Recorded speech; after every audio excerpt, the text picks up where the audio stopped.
시청해주셔서 감사합니다. 연애 전문 소식은 역시 돌곰별곰TV. 돌곰별곰TV의 모든 영상은 전세계 언어의 자막을 포함하고 있습니다. 유튜브 설정을 통해 자막 기능을 활성화하세요. 안녕하세요. 돌곰별곰TV의 별곰입니다. 자, 이번 시간에는 가수 이찬원 씨에 대한 소식을 전해드리도록 하겠습니다. 먼저 첫 번째 소식입니다. 이찬원 씨의 갑벽한 남신 비주얼이 공개돼 화제입니다. 지난 7일 미스터트롯 공식 SNS에는 큰일이에요. 머리에 엄청 큰 혹이 났어요. 찬원이가 자꾸 유혹해서요. 사인하는 모습도 멋있도라는 글과 함께 한 장의 사진이 게재가 되었는데요. 공개된 사진 속에서 이찬원 씨는 마린룩을 입은 채 카메라를 바라보며 귀여운 미소를 짓고 있는 모습이 담겨져 있었습니다. 이는 특히 올라간 입꼬리와 살짝 처진 눈매가 여심을 설레게 만들었습니다. 두 번째 소식입니다. 이찬원 씨가 패러글라이딩 도전을 앞두고 걱정하는 모습을 보였는데요. 지난 7일 밤 10시에는 이찬원 씨를 비롯한 미스터트롯 멤버들이 출연하는 TV조선 뽕숭아 학당이 방송이 되었습니다. 이날 뽕숭아 학당에서는 이찬원 씨를 비롯한 미스터트롯 멤버들이 패러글라이딩장으로 향했는데요. 이찬원 씨는 이동하는 차 안에서 자신은 하기가 어려울 수도 있다는 이야기를 하며 걱정이 한가득인 모습을 보였습니다. 앞서 이찬원 씨는 고소공포증이 있어 번지점프도 가까스로 도전한 바 있는데요. 당시 이찬원 씨는 번지점프도 전날 청심환을 먹고 한 것이라고 밝히며 수심이 가득한 얼굴을 보였습니다. 이찬원 씨는 패러글라이딩장에 도착해서도 일단 장비를 착용하기는 했지만 웃음기를 잃은 채 오줌 쌀 것 같다. 정말 미쳐버리겠네 라고 말하며 안절부절 못하는 모습을 보였는데요. 또한 이날 뽕숭아학당을 통해 이찬원 씨를 비롯한 미스터트롯 멤버들의 트롯 어워즈 비화가 공개가 되기도 했습니다. 여러분, 구독과 좋아요 잊지 마세요.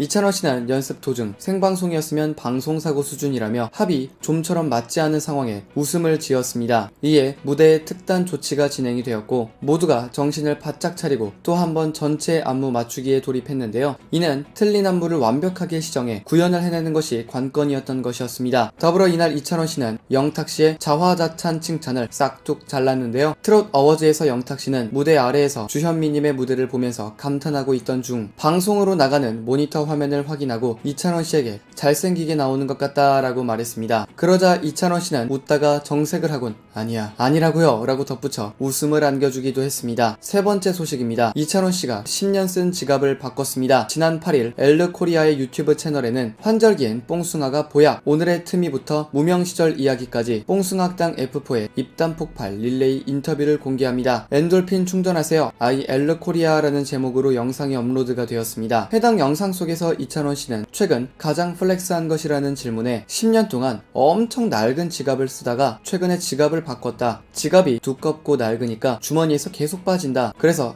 이젠 바꿔야겠다 라고 생각해서 바꿨다고 말했습니다. 네 번째 소식입니다. 정수라님이 원픽 이찬원 씨와 꿈의 대화로 즐거운 무대를 완성했습니다. 지난 8일 밤 10시에는 이찬원 씨를 비롯한 미스터트롯 멤버들이 출연한 TV조선 신청곡을 불러드립니다. 사랑의 콜센터가 방송이 되었는데요. 이날 사랑의 콜센터에서는 이찬원 씨와 정수라님의 듀엣 무대가 펼쳐졌습니다. 이에 앞서 MC 김성주 씨는 정수라님에게 이찬원이 미스터트롯을 볼 당시 가장 애정하던 아까 마음속에 두고 있던 트롯맨이라고 했다 라고 말했는데요. 이에 정수라님은 지금 가장 설레는 무대다. 둘이 듀엣을 하지 않나 라며 떨림을 고백했습니다. 이후에 두 사람은 꿈의 대화라는 곡으로 흥겨운 듀엣 무대를 펼치게 되었는데요. 이찬원 씨 특유의 구수함과 정수라님의 걸크러쉬적인 매력이 만나 이번 듀엣 무대는 파워풀한 시너지가 발산했습니다. 또한 이날 사랑의 콜센터에서는 이찬원 씨와 김용임 님이 나이를 잊은 대결을 펼쳐 시청자분들의 시선을 사로잡았는데요. 이찬원 씨는 김용임 님에 대해서 김용임 선배님 데뷔 37년 차라는 것을 알고 있다. 미모와 목소리가 너무 아름다우시고 존경한다 라고 전했습니다. 이후 김용임 님의 경우 헐헐헐로 따라잡을 수 없는 내공과 보이스톤을 과시했으며 이찬원 씨는 부담감을 진 채 대전 브루스로 구수한 운을 띄웠습니다. 이날 이찬원 씨의 무대 정말 너무 좋았습니다. 한편 오늘 9시에는 이찬원 씨가 판정단으로 출격하는 JTBC 히든싱어 시즌6 장윤정 편이 방송이 되니까요. 이 점 참고해 주시기 바랍니다. 화제가 되었던 가수 이찬원 씨에 대한 소식을 전해드려 봤습니다. 앞으로도 이찬원 씨의 많은 활동 기대하며 꾸준히 응원하겠습니다. 여기서 잠깐 여러분들의 최애 연예인분들이나 각종 정보 기사 등을 댓글로 요청해 주시면 직접 선정하여 방송해드릴 예정이니 많은 참여 부탁드립니다. 영상을 재밌게 보셨다면 구독과 좋아요 눌러주시고요. 지금까지 돌곰별곰TV의 별곰이었습니다. 감사합니다.